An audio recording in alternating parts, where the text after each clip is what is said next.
This video shows a driverless taxi being scared by a bag on the ground. It doesn't dare drive forward and blocks all the cars behind it. Luckily, an enthusiastic older man takes the bag away and the car is able to proceed. Another video shows two driverless taxis meeting at a Wuhan intersection. Both cars refuse to move, paralyzing traffic. Recently, Baidu's driverless taxi, Robotaxi, has been operating on a large scale in several cities, and its orders have skyrocketed, straining the lives of unemployed drivers who rely on online taxis to make ends meet. At the same time, the frequent traffic accidents caused by robotaxis have also revealed potential safety hazards. In addition, there are rumors that self-driving cars are not fully automated and that real people are involved in monitoring the vehicles. Robotaxis have been launched in 20 cities, including Beijing, Shanghai, and Jinan. Wuhan is one of the largest cities where driverless cars are being operated. The Robotaxi is coming to get us. Stop the Robotaxi. Robotaxi, where are you going? You have to enter your password before you get in the car. Click here to start. There's a mirror here. You can see out, see back, and order songs on the screen. It's a little pleasant atmosphere.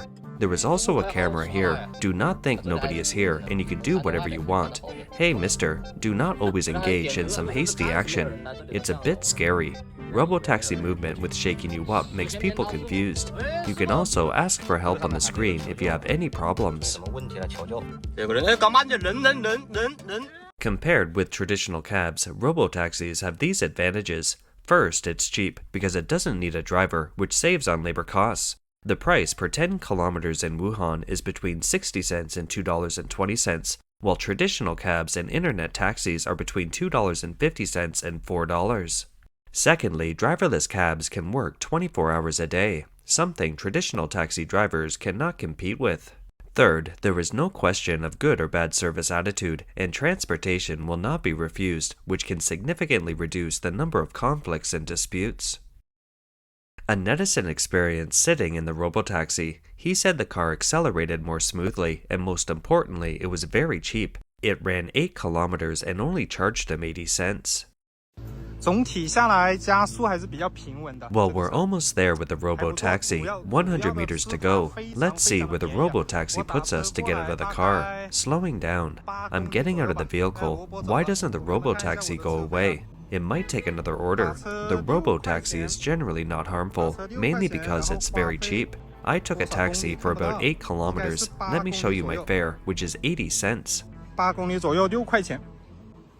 Of course, there are some obvious drawbacks to the Robotaxi. The most prominent is that it runs slower than a traditional taxi, and that its turning and changing lanes are more rigid, sometimes resulting in traffic jams. Due to its slow response time, the Robotaxi is nicknamed the stupid robot in Wuhan. For safety reasons, the car's preset speed is strictly limited to a maximum of 60 kilometers per hour. Moreover, once it senses another vehicle is approaching, it will prioritize speed reduction as a courtesy. When traffic conditions are bad, passengers have reported that the Robotaxi keeps braking sharply, causing traffic jams.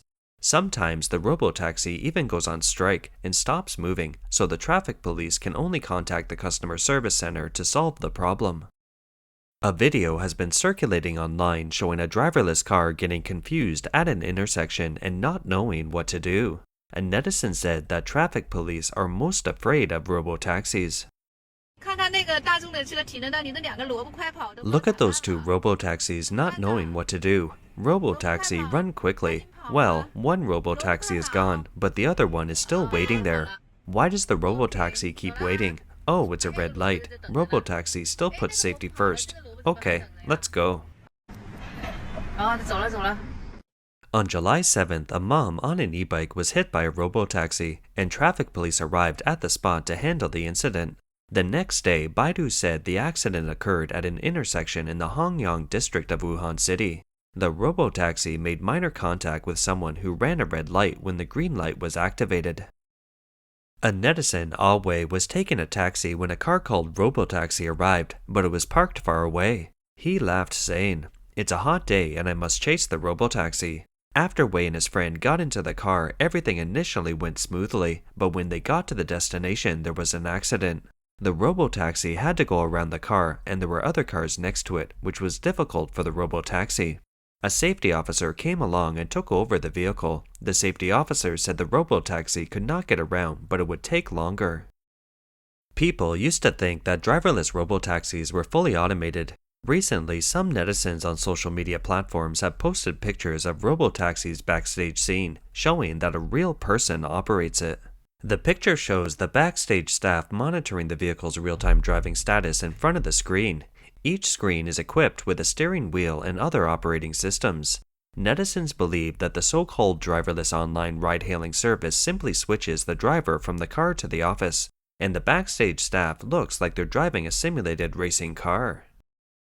The Chinese government's current regulation requires self-driving taxis to be equipped with onboard safety officers, who can be replaced by remote safety officers with special approval. The man-to-vehicle ratio of remote safety officers must reach 1 to 3.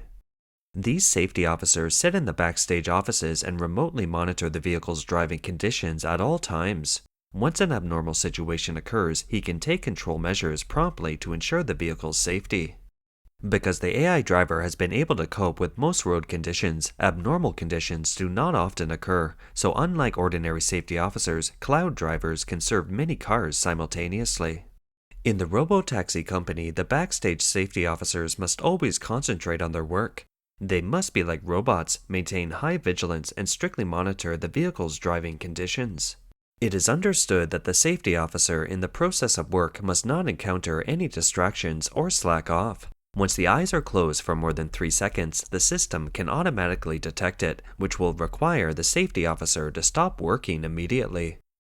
Therefore, a safety officer's work intensity is very high. They need to stare at the monitoring screen for a long time, and in the event of an emergency, they need to make judgments and handle the situation quickly. Due to the long hours of high-intensity work, many security guards suffer from dizziness, blurred vision, and loss of concentration. Their salary is not optimistic. The Robotaxi company pays its security guards a monthly salary of only $1,030, which is not high compared to the intensity and pressure of their work. Considering China's economic downturn and rising unemployment rate, the rise of driverless taxis has eroded the survival of tens of millions of drivers. According to statistics from the Ministry of Transport, as of May 31st this year, the number of registered ride-hailing drivers in China exceeded the 7 million mark for the first time. If you include traditional taxis, the number is close to 10 million, which is considerably large. This year, the Wuhan Municipal Bureau of Transportation revealed that approximately 30,000 online taxis operate in Wuhan daily. The Robotaxi is deployed over 400 driverless vehicles, constituting less than 1% of the market. Despite this seemingly small share, many online taxi and cab drivers have reported a significant decline in their earnings since the introduction of Robotaxis. According to the public website Hebei Publishing, the Robotaxi now receives more than 20 orders per car per day, catching up with the traditional cab. A taxi driver in Wuhan complained that his turnover for 10 hours of work had been cut in half, from the original $55 to about $28. Affected by this, 10% to 15% of drivers have chosen to apply to return their cars. A statement titled "Touring Taxis Are on the Verge of Death" circulated on the internet at the end of June. The statement pointed directly at online ride-hailing and robotaxis. The statement said that with the prevalence of unmanned vehicles in recent times, the technology monopolized resources and snatched the rice bowls of people at the bottom, leading many touring taxi drivers to have difficulties supporting their families and being forced to withdraw from the industry. The statement requires the government to strictly control the number of online ride-hailing services and the trial operation of driverless cars. It also requires the government to reduce tax burdens on companies so that companies can survive. In China, apart from Wuhan, only Beijing, Shanghai, and Shenzhen are preparing to put self-driving taxis on the road. However, as the situation progresses, more cities may follow suit. A netizen posted a video and wrote that he took a taxi from Hankou railway station around 11 a.m. and found many taxis were empty. In the car, the driver said it was too difficult this year. He took over the shift at 6 a.m. and earned $3 the whole morning. I was the second person who ordered his taxi. He had to pay $17 in rent daily. What he had gained was only enough for food. I asked him why he didn't change his job. He said he would like to, but the problem was that he had to pay the company a deposit of $20,000, about 2,800 US. He had signed a 5-year contract which was non-refundable unless it expired. Besides, other industries are in recession now. He can't make any money by driving a taxi, and he can't make any money by doing other business. Anyway, he keeps losing money. The driver sighed at how difficult life was. This netizen said, "I see so many driverless robot taxis on the road, the drivers will have no room to survive in the future." A taxi driver, Fan Ming, told reporters, "When I'm full of energy, I can make $40 or $50 a day, but I'm 56 years old, and sometimes I don't have the energy to make $40. After subtracting the $17 I have paid to my boss every day, as well as the cost of recharging the trolley, insurance, and other expenses, I don't have a lot of money left over, and it's like being broke from month to month, so can I afford to support my family?" Now that the economy is in recession, online ride-hailing and food delivery are the last resorts for countless Chinese people to make a living. Mainland internet celebrity Orange Sister said in a video recently that this last escape route has been cut off. The labor wave may end in 2 or 3 years, and half of China's people will be unemployed. With the saturation of online ride-hailing drivers, robotaxis have been launched online, providing travel services for the 7.7 million residents of Wuhan. Then Didi will mass-produce driverless vehicles. This may mean tens of thousands of online ride-hailing drivers nationwide will suddenly lose their jobs. In addition, unmanned supermarkets, buses, express delivery, takeout, etc. are also spreading rapidly. When you think finding a job is challenging, you will drive Didi, deliver express delivery, and deliver foodstuff in the next 2 days. Perhaps within 2 or 3 years, more than half of the Chinese will be laid off or unemployed. I don't know if we'll be unemployed one day when we wake up in the future. That's all for today. Please like, subscribe, leave a message, and share it with your friends. See you next time.